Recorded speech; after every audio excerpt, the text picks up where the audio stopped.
Right, we're now going to Eden. TwiceasNice opening night for the summer of 2007.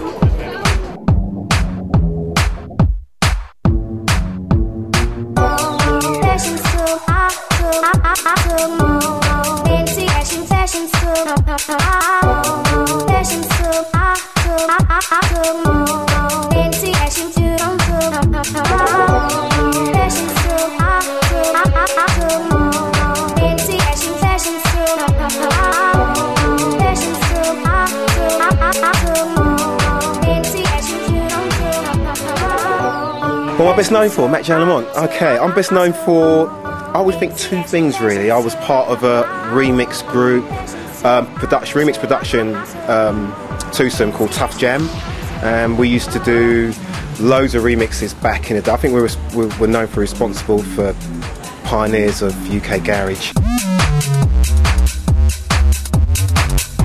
I mean, my defining moment has to be my first ever chance in London, because it's always that first break you want. And I was quite lucky that at that time, not a lot of people wanted to be DJs. There was not this UK garage sound. There was just house, you know, whether it was Italian house or US house. And I think it was those two kind of sounds that was around in the early 90s, 91. You were playing house? I was playing house back in the day. I mean, I continued playing house all the way through UK garage, so I never stopped playing house, so I kind of played both.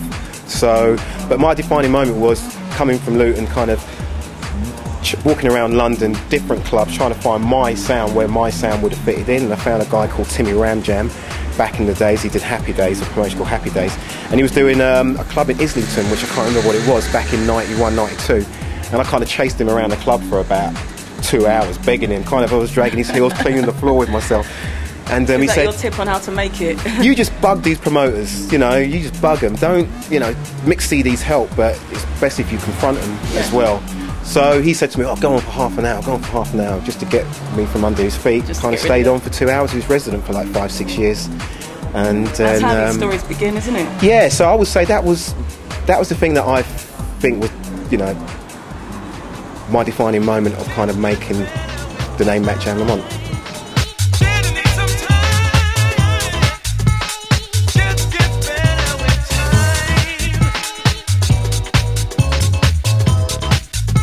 I'm working on quite a lot of things. I'm working on some house projects under the name of Movie Star, which I nicked from being over here, because the network over here is Movista. So I put a gap in it and made it Movie Star with an extra R at the end.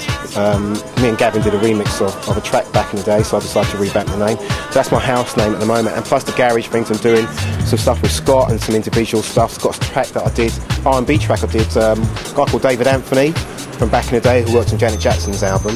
Me and Gavin did a track with him called Over, so I'm going to bring that out. That's going to be massive, because the R&B mix is really good. Why is it that pioneers... Industry standard. The industry standard, but why do people want to get involved with them? You've got to think to yourself, like, in the late 80s, probably the early 90s, everybody wanted to be involved with Technics, didn't they? Because it was the standard in the clubs, it was the decks to have, and it was the best thing since sliced bread.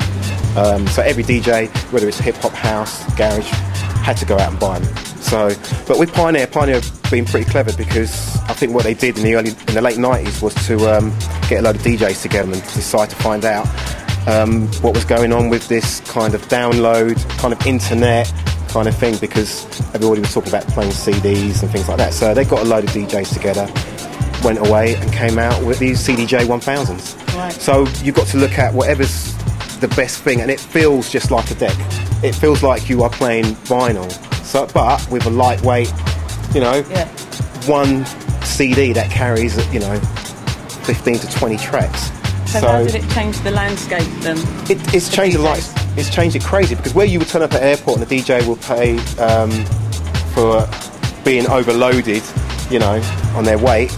Now DJs will turn up and you would think, is that a DJ? Because he's actually carrying a shoulder bag, and it's just all he's got is that and his luggage.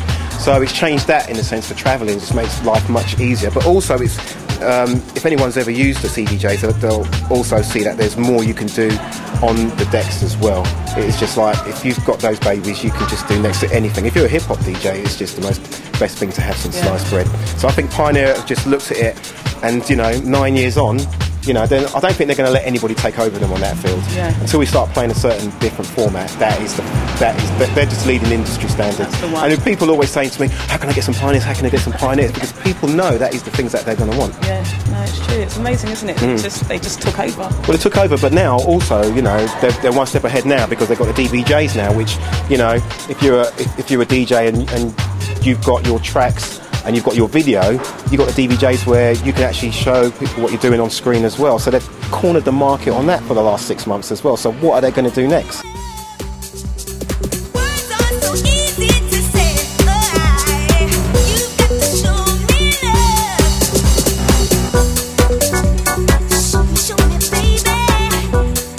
The hard part about DJing? Oh gosh, being good is one thing, you know. Well, anybody become a DJ, can't they? You know, as long as you've got a record collection, you're a DJ, I suppose. But to be a good DJ and, you know, for people to say, yeah, I enjoyed that, you are a good DJ, is one hard thing. Also, I would think, everybody thinks, oh, travelling around the world is such a great thing, but have they heard of airports? Hanging around airports for 5 hours to your flight delays, headaches, if you're in a relationship, oh, you're not going away again, are you? All that comes with it. But on the other hand, you know, the pros override the cons, so yeah, it's a great life. And, you know, the end product, especially, you know, if you, like in Ibiza, you know, I feel like we're doing TwiceasNice up in Ibiza, and when you've actually finished the night and, you know, the crowds, you know, show their appreciation, you know, that's a great thing. And, you know, when you go into production as well, finished product, getting, you know, people buying your tracks, getting tracks in the chart, you know, that's another thing. So, you know, the pros are massive.